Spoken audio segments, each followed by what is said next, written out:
German banking economist Richard Werner was selected as a global leader for tomorrow by the World Economic Forum in Davos in 2003. Here, he tells us an insider's view of what to soon expect, and says the only way to survive the Great Reset is for us to immediately begin setting up our own banking system. In each domicile, they should be locally set up and authorized by the local regulators, and it's a profitable investment. Banking is profitable.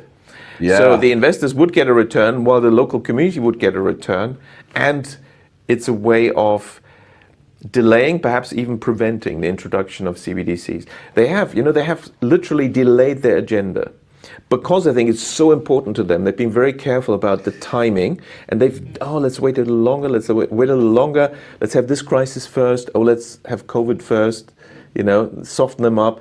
But they've delayed because the technology was already ready around 2015 to roll out. Mm. And what people don't mention is, what do these CBDCs actually look like? At the moment, there's a bit of talk about this being phone-based apps. And yes, that is the initial phase.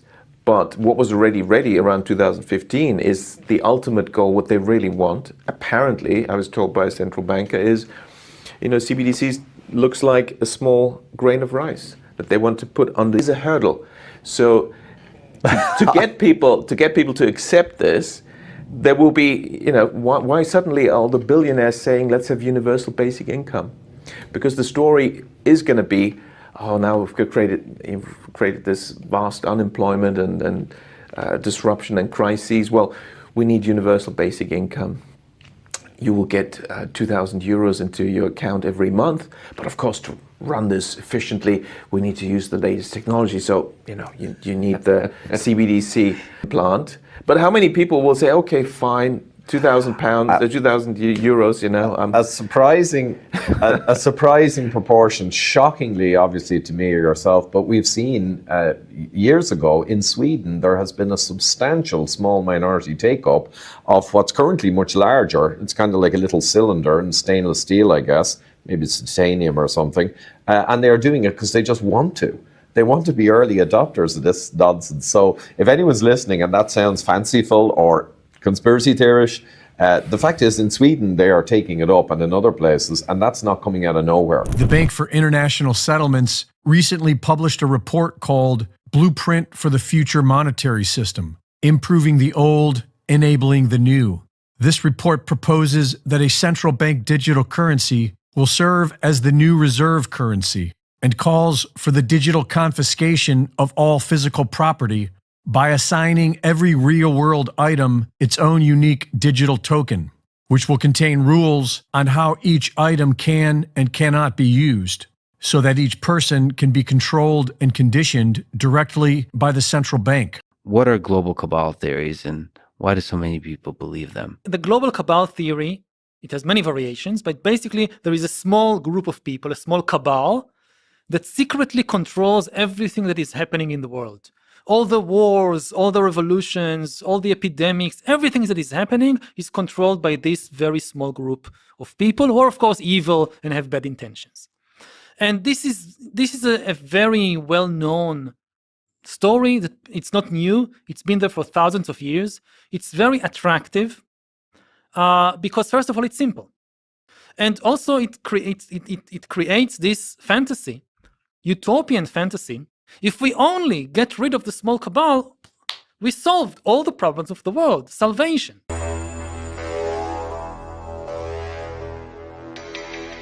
Some people would say this revolution is characterized by the fight of robots against human beings. And we will win this fight.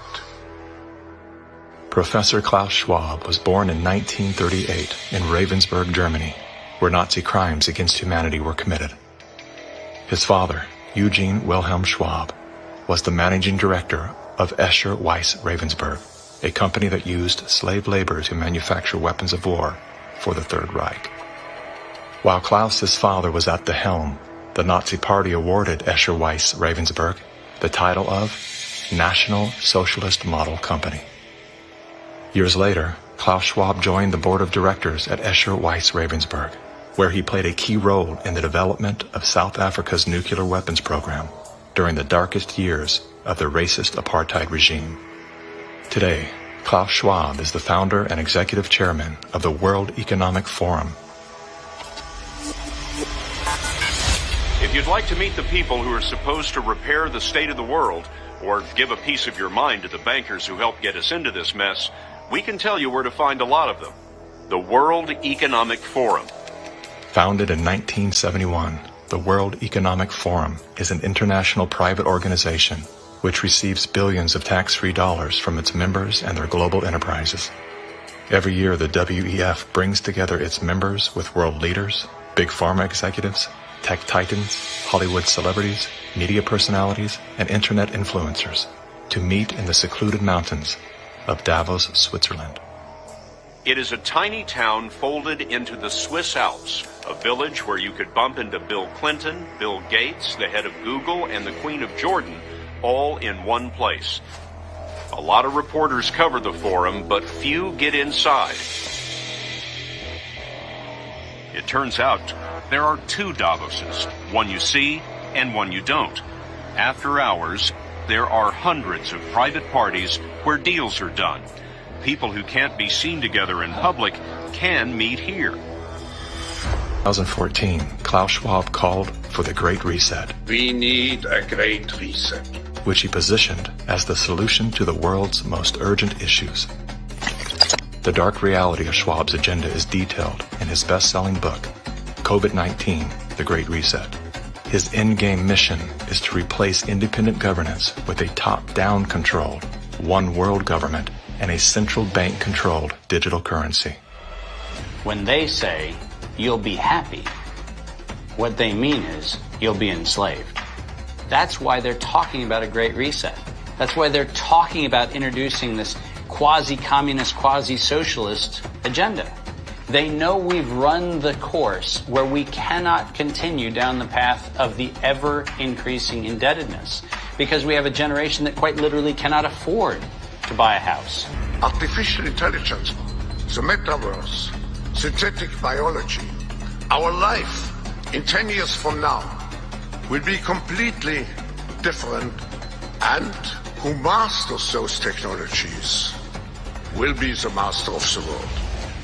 Similar to his protege, Justin Trudeau, Klaus Schwab makes a fascinating case study. Yet he too is merely the master of his own world. Economic Forum. Science is replacing evolution by natural selection with evolution by intelligent design. Not the intelligent design of some god above the clouds, but our intelligent design and the intelligent design of our clouds, the IBM cloud, the Microsoft cloud. These are the new driving forces of evolution. Today, we have the technology to hack human beings on a massive scale. And by this I mean that if you have enough data and you have enough computing power, you can understand people better than they understand themselves, and then you can manipulate them in ways which were previously impossible. You know, the whole idea that humans have this soul or spirit and they have free will, that's over. Now, how exactly will the future masters of the planet look like? This will be decided by the people who own the data.